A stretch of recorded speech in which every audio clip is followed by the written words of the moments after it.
سلطان صلاح الدین ایوبی ترکی کا ایک اور مشہور سیریل ہے اور یہ سیریل سلطان صلاح الدین ایوبی کے گرد گھومے گی۔ ارطغرل اور قلوس عثمان کی کامیابی کے بعد صلاح الدین لوگوں میں کافی مشہور تھے، ان کی بھی یہ سیریل کا آغاز کیا گیا ہے۔ آج اس کی ایپیسوڈ 1 ہے جس کا ہم کریں گے۔ یروشلم کو 100 سال سے زیادہ عرصہ ہو گیا تھا اور وہ صلیبی افواج کے قبضے میں تھا اور بدترین حالت میں تھا۔ بندہ وہاں پہ بدترین حالت میں تھا، لیکن وہاں پہ ایک نیو اپنے بابا کی تلاش میں یروشلم آتا ہے۔ ایک بہت پائے کے جنگجو تھے اور اس دور میں انہوں نے بہت زیادہ مال و اسباب اکٹھا کیا اور وہ اپنی ذات کو بالائے طاق رکھتے تھے، لوگوں کی مدد کرتے تھے۔ آغاز ہوتا ہے نور الدین زنگزیر سے، جو اپنی ڈائری میں اپنے ہونے والے بیٹے کے لیے نصیحتیں اور ہدایتیں درج کرتے ہیں اور کہتے ہیں کہ اے فرزندان عزیز، یہ داستان تمہارے آباء و اجداد کی ہے جنہوں نے کئی جہانوں پہ حکمرانی کی۔ اس داستان کا نقطۂ آغاز مکہ ہے، جہاں پہ پہلی وحی کا آغاز ہوا، جس نے دلوں کو یوں تسخیر کیا کہ ہندوستان سے ہوتے ہوئے اندلس اور اندلس سے القدس تک پھیل گئی۔ اپنی ڈائری میں لکھتے ہیں کہ اسلام عدل و انصاف کی علامت بن کے نور حلالی کے طور پر ایک عالم پہ چھا گیا، اور ایک دن یہ حلالی سرحدیں صلیبی سرحدوں سے جا ٹکرائی۔ تب شاہ بازندیان نے اپنی مدد کے لیے پوپ کو پکارا۔ پوپ نے پوری عیسائی دنیا میں اپنی انقلابی پیغام بھیجا۔ کئی عیسائی ممالک متوجہ ہوئے اور ہر صاحب استطاعت عیسائی ملک نے پوپ کی آواز پہ لبیک کہا۔ اس وقت مسلمان یسوع کے شہر یروشلم پر قابض ہو گئے تھے۔ یہ سب باتیں وہ اپنے ہونے والے فرزند کے لیے لکھ رہے تھے کہ کیسے مسلمان یروشلم پر قابض ہوئے اور کثرت دنیا پہنچ گئے۔ پوپ نے کہا کہ اگر انہیں فوراً نہ روکا گیا تو ہم نہیں بچ سکیں گے۔ پوپ کے کہنے پر مسیحی سپاہیوں نے مسلمانوں پہ حملے شروع کر دیے اور مسلمانوں کے خلاف صلیبی جنگوں کا آغاز ہو گیا۔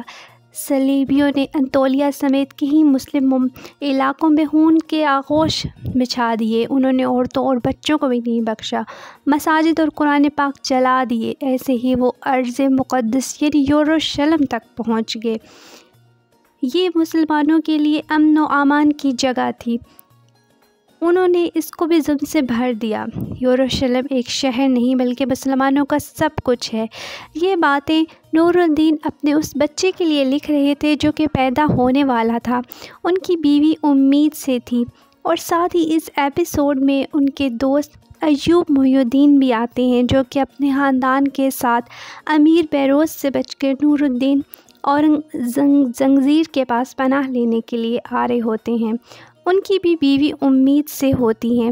نور الدین کی بیوی ڈیلیوری کے وقت موت کی آغوش میں چلی جاتی ہیں، اور ایوب محی الدین کی بیوی فاطمہ کے ہاں بچہ ہوتا ہے، اور اس کے پہلے بھی 2 بیٹے ہوتے ہیں، اور وہ باقی دونوں کو اپنے چھوٹے بھائی کے حوالے کر دیتے ہیں کیونکہ اس کے تیسرے بچے کی پیدائش راستے میں ہو جاتی ہے، اور وہ اس کا نام یوسف رکھتے ہیں، اور وہ اس کے کان میں آذان دیتے ہیں اور کہتے ہیں کہ تم نے یروشلم کو بچانا ہے اور تم نے اس کی حفاظت کرنی ہے۔